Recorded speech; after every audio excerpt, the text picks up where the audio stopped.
नवी मुंबईमध्ये काही दिवसांपूर्वी एका महिलेवर मंदिरातील 3 पुजाऱ्यांनी सामूहिक बलात्कार करत तिची दगडाने ठेचून हत्या केली होती। त्यानंतर आता नवी मुंबईच्या शेजारी असलेल्या उरणमध्ये आणखी एक तरुणीच्या खुनाची धक्कादायक घटना घडली आहे। 22 वर्षीय यशस्वी शिंदे नावाची तरुणी 2 दिवसांपूर्वी बेपत्ता झाली होती। पोलिसात तक्रार दिल्यावरही तिचा शोध लागला नाही। शेवटी उरण शहरातील NIH स्कूल जवळ राहणाऱ्या यशस्वीचा मृतदेह कोटनाका पेट्रोल पंपाजवळ आढळून आला। पोलिसांनी मृतदेह ताब्यात घेतला तेव्हा तिच्या शरीराची विटंबना झाल्याचे लक्षात आले। चेहरा, शरीर आणि गुप्तांगावर जखमा आढळून आल्या। ही बातमी उरण शहरात पसरल्यानंतर आता नवी मुंबई आणि उरणमधील नागरिकांमध्ये मोठ्या प्रमाणात रोष पसरला आहे। या घटनेमुळे उरण तालुका हादरलाय। घटनेचा सर्वत्र जाहीर निषेध केला जात आहे।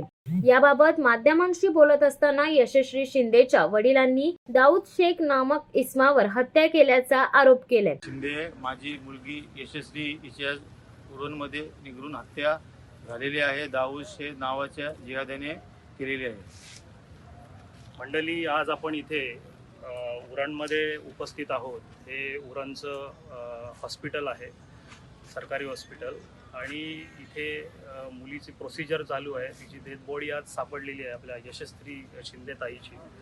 2019 मध्ये एक FIR झाली होती दाऊद शेख नावाच्या या जिहाद्यावर, आणि या जिहाद्याने आज तिचा सूड उगवला।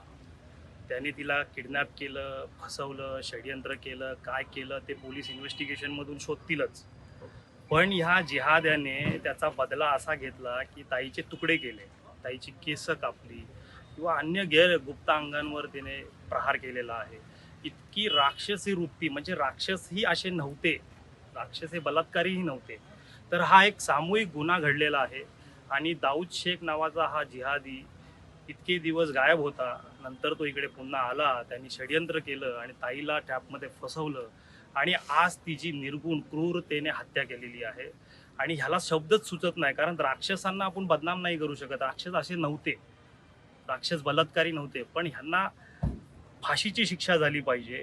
ह्याला फाशीची शिक्षा झाल्यानंतर पण याच्यावर लोकांनी येऊन चपलांनी मारलं पाहिजे। ह्याला आज आमच्या ताब्यात दिलं, त्याला आज पण आम्ही झोडायला तयार आहोत।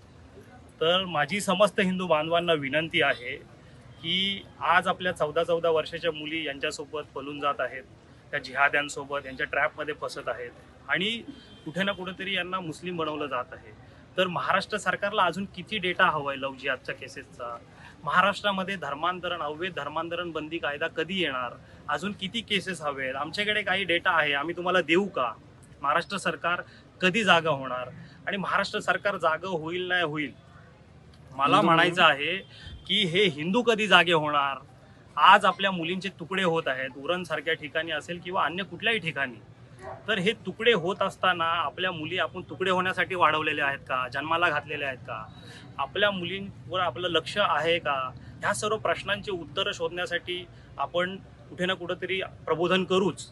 पण मला म्हणायचं आहे की ह्या वडिलांचा चेहरा पहा तुम्ही, या ताईवर अन्याय झालेला आहे। या ताईला न्याय देण्यासाठी आणि दाऊद शेख नावाच्या या जिहाद्याला फाशी होण्यासाठी आपण सर्व उरणकर रस्त्यावर उतरले पाहिजे। आणि लवकरच आपल्यापर्यंत माहिती पोहोचवली जाईल की ह्या ताईला न्याय मिळवून देण्यासाठी आणि या दाऊद शेख नावाच्या जिहाद्याला फाशी होण्यासाठी, योग्य ती कारवाई होण्यासाठी, योग्य तो प्रशासनाचं लक्ष केंद्रित करण्यासाठी आपण समस्त उरणकरातील हिंदू बांधवांनी रस्त्यावर उतरलं पाहिजेत। आणि इथे काही नरेटिव्ह सेट केले जात आहेत, जेणेकरून तो काय बोलतात, आजकाल ते नरेटिव्ह सेट समोर येतात, म्हणजे की तो पागल आहे, त्याचे मानसिक रुग्ण आहे, किंवा ड्रग्स घेत होता, फलाना ढिंका, असे नरेटिव्ह सेट केले जातात। ते असले नरेटिव्ह आम्ही चालवून घेणार नाही। ही शुद्ध लव्ह जिहादची घटना आहे। एक हिंदू मुलीला मुस्लिम करण्यासाठी प्रेम केलं जातं, आणि प्रेम फसलं, प्रेमामध्ये अडथळे निर्माण झाले की मग हत्या करायची किंवा ब्लॅकमेलिंग करायची किंवा देशाबाहेर कुठेतरी विकायचं।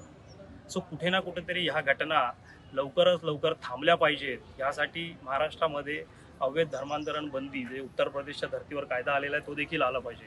पण माझी उरणकरांना आणि आसपास राहणाऱ्या रायगडमधील आणि नवी मुंबईमधील हिंदू बांधवांना विनंती आहे की आपण एक जागृती करण्यासाठी आणि ह्या दाऊद शेख नावाच्या जिहाद्याला फाशी होण्यासाठी एक व्यापक आंदोलन उभं करणार आहोत। आपल्यापर्यंत लवकरच माहिती येईल, तुम्ही सर्वांनी सहकार्य करावे। धन्यवाद। एकतर्फी प्रेमातून ही हत्या झाली असावी असा पोलिसांनीही संशय आहे.